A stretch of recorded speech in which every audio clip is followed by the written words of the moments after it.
Bus ಬಂದ್ ಭೀತಿ ಹೋಯ್ತು. ನಾಳೆ ಮೆಡಿಕಲ್ ಶಾಪ್ ಬಂದ್. ರಾಜ್ಯದಲ್ಲಿರುವಂತ 26,000 ಔಷಧಿ ಅಂಗಡಿಗಳು ಕ್ಲೋಸ್ ಆಗುತ್ತೆ ನಾಳೆ.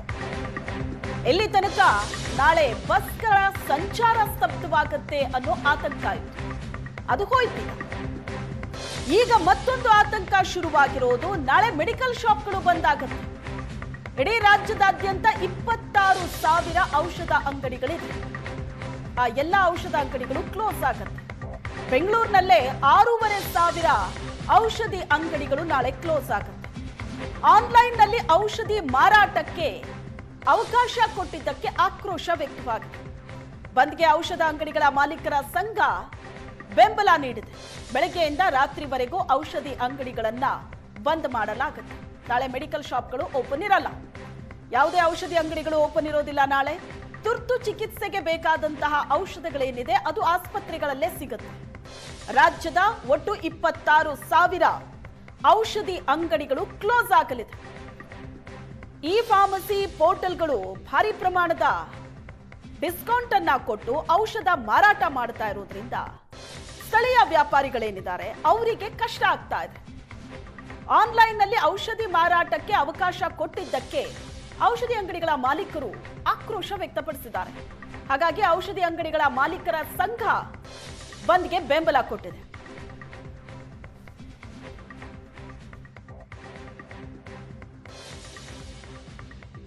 ಔಷಧಿ ಅಂಗಡಿಗಳ ಮಾಲೀಕರೆಲ್ಲರೂ ಸೇರಿ ಇವತ್ತು ಮುಷ್ಕರಕ್ಕೆ ಕರೆ ಕೊಟ್ಟಿರುವಂಥದ್ದು. ನನ್ನ ಜೊತೆಗೆ ಮಾತಾಡೋದಕ್ಕೆ ರಘುನಾಥ್ ರೆಡ್ಡಿ ಅವರು ನಮ್ಮ ಜೊತೆಗಿದ್ದಾರೆ. ಔಷಧಿ ಅಂಗಡಿಗಳ ಮಾಲೀಕರದ ಸಂಘದ ಅಧ್ಯಕ್ಷರು. ಅವ್ರನ್ನ ಮಾತಾಡ್ಸಿ. ರಘುನಾಥ್ ರೆಡ್ಡಿ ಅವರೇ, ಇದೀಗ ನಾಳೆ ತಾವು ಮುಷ್ಕರಕ್ಕೆ ಕೂಡ ಕರೆ ಕೊಟ್ಟಿದ್ದೀರಿ. ಯಾವ ರೀತಿಯಾಗಿ ಮುಷ್ಕರ ನಡೆಸ್ತೀರಾ? ನಿಮ್ಮ ಸಂಘಟನೆ ಯಾವುದು ಸರ್? ನಮ್ಮ ಮಾತೃ ಸಂಸ್ಥೆಯಾದ AOCD ಅಂತ ಕರೆಯಲ್ಪಟ್ಟಿರುವಂಥ ಒಂದು ಬಂದ್ ಇದು. ಈ ಬಂದಲ್ಲಿ 12.40 ಲಕ್ಷಕ್ಕಿಂತ ಹೆಚ್ಚು ಜನರು ಪಾಲ್ಗೊಳ್ತಾ ಇದ್ದೀವಿ. ನಮ್ಮ ರಾಜ್ಯದಲ್ಲಿ 26,000ಕ್ಕೂ ಮೇಲ್ಪಟ್ಟು ಅಂಗಡಿಗಳು ಈ ಬಂದ್ಗೆ ಭಾಗವಹಿಸ್ತಾ ಇದೆ. ಮತ್ತು ಡಿಸ್ಟ್ರಿಕ್ಟಲ್ಲಿ 6,500ಕ್ಕೂ ಮೇಲ್ಪಟ್ಟು ಅಂಗಡಿಗಳು ಆಲ್ರೆಡಿ ನಾವು ಬಂದಿಗೆ ಇದು ಮಾಡ್ತಾ ಇದ್ದೀವಿ. ಇಲ್ಲಿ ಸಾರ್ವಜನಿಕರಿಗೆ ಯಾವುದೇ ರೀತಿಯಾಗಿ ತೊಂದರೆ ಆಗಬಾರ್ದು ಅಂತ ಅಂದ್ಬಿಟ್ಟು ನಾವು ದೊಡ್ಡ ದೊಡ್ಡ ಹಾಸ್ಪಿಟ್ಲ್ಗಳಲ್ಲಿ ಇನ್ನರ್ ಆಗಿರುವಂಥ ಯಾವುದು ಮೆಡಿಕಲ್ ಸ್ಟೋರ್ಸ್ ಇದೆ ಅದು ಯಾವುದಕ್ಕೂ ನಾವು ತೊಂದರೆ ಮಾಡ್ತಾ ಇಲ್ಲ. ಯಾಕಂತಂದರೆ ಸಾರ್ವಜನಿಕರಿಗೆ ನಾವು 20-25 ದಿವಸದಿಂದ ನಾವು ಈ ಥರ ಬಂದ್ಗೆ ಹೋಗ್ತಾ ಇದ್ದೀವಿ ಅಂತ ಅಂದ್ಬಿಟ್ಟು ನಾವು ಆಲ್ರೆಡಿ ತಿಳಿಸ್ತಾ ಇದ್ದೀವಿ. ತಿಳಿಸಿ ನಮ್ಮ ಜೆನ್ಯೂನ್ ಆಗಿರೋ ಒಂದು ಇದಕ್ಕೋಸ್ಕರ ನಾವು ಹೋಗ್ತಾ ಇದ್ದೀವಿ ಅಂತ ತಿಳಿಸಿದ್ದೀವಿ.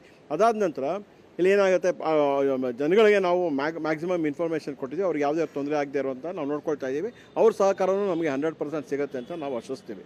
ಇಲ್ಲಿ ನಾವು ಮುಖ್ಯ ಉದ್ದೇಶ 2 ಕಾನೂನುಗಳು, 2 ಅಮೆಂಡ್ಮೆಂಟ್ಗಳು ಏನು ಮಾಡಿದ್ರು ನಮ್ಮ ಸೆಂಟ್ರಲ್ ಗೌರ್ಮೆಂಟ್ ಅವರು. ಒಂದು 817E ಮತ್ತು 220E ಅಂತಂದ್ಬಿಟ್ಟು. 817E ಬಂದ್ಬಿಟ್ಟು ಅದು ಕಾನೂನಿಗೆ ಬಾಹಿರಾಗಿರೋವಂಥದ್ದು. ಅದು ಎಗೇನೆಸ್ಟ್ ಆಗಿ ಕೋರ್ಟ್ಗಳಲ್ಲಿ 2 ಕೋರ್ಟ್ಗಳಲ್ಲಿ ಎಗೇನೆಸ್ಟ್ ಆಗಿ ಆರ್ಡರ್ಸ್ ಬಂದಿದೆ.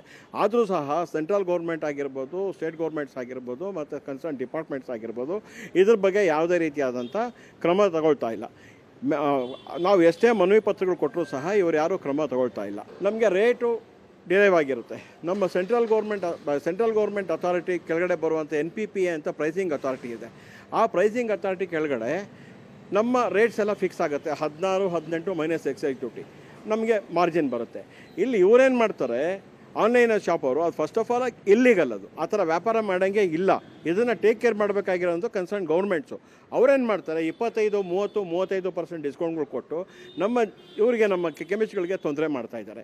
ಇದರಿಂದ ಏನಾಗುತ್ತೆ, ಸಾಮಾನ್ಯ ಜನಕ್ಕೆ ಎಲ್ಲಿ ಡಿಸ್ಕೌಂಟ್ ಜಾಸ್ತಿ ಸಿಗುತ್ತೋ ಅವರು ಅದಕ್ಕೆ ಅಲ್ಲಿ ತೊಗೊಳ್ಳೋಂಥ ವ್ಯವಸ್ಥೆ ಆಗುತ್ತೆ. ನಾವೇನು ಪಾರಂಪರಿಕವಾಗಿ ನಡ್ಸ್ಕೊಂಡು ಬರ್ತಾ ಇದ್ದೀವಿ, ನಮಗೆ ಆ ಡಿಸ್ಕೌಂಟ್ ಎಕ್ಸ್ಟ್ರಾ ಕೊಡುವಂಥದ್ದನ್ನು ಹೆಂಗೆ ಕೊಡ್ತಾ ಇದ್ದಾರೆ ಅಂತ ಅದನ್ನು ಕಂಡುಹಿಡಿದು ಅದಕ್ಕೆ ಬಲಿ ಹಾಕಬೇಕಾಗಿರೋದು ಸರ್ಕಾರಗಳ ಕರ್ತವ್ಯ. ಇಲ್ಲಿ ನಮ್ಮ ಹತ್ರ ಯಾವುದು ಪೊಲೀಸ್ ಪವರ್ ಇಲ್ಲ.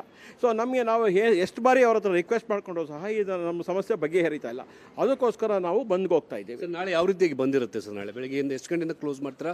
ಯಾವ ರೀತಿಯಾಗಿ ಕ್ಲೋಸ್ ಮಾಡ್ತೀರಾ? ಹೇಗಿರುತ್ತೆ ಹೋರಾಟ? ಸರ್, ನಾಳೆ 20ನೇ ತಾರೀಕು ಅಂದರೆ 20ನೇ ತಾರೀಕು 5ನೇ ತಿಂಗಳು 2026 ಕಂಪ್ಲೀಟ್ ಆಗಿ 24 ಗಂಟೆ ಬಂದಿರುತ್ತೆ ಸರ್. ಬುಧವಾರ ಕಂಪ್ಲೀಟ್ ಬಂದಿರುತ್ತೆ. ಕ್ಯಾಮರಾ ಪರ್ಸನ್ ನಾಗರಾಜ್ ಜೊತೆಗೆ ಮುತ್ತಪ್ಪ, ಏಷ್ಯಾನೆಟ್ ಸುವರ್ಣ ನ್ಯೂಸ್, ಬೆಂಗಳೂರು.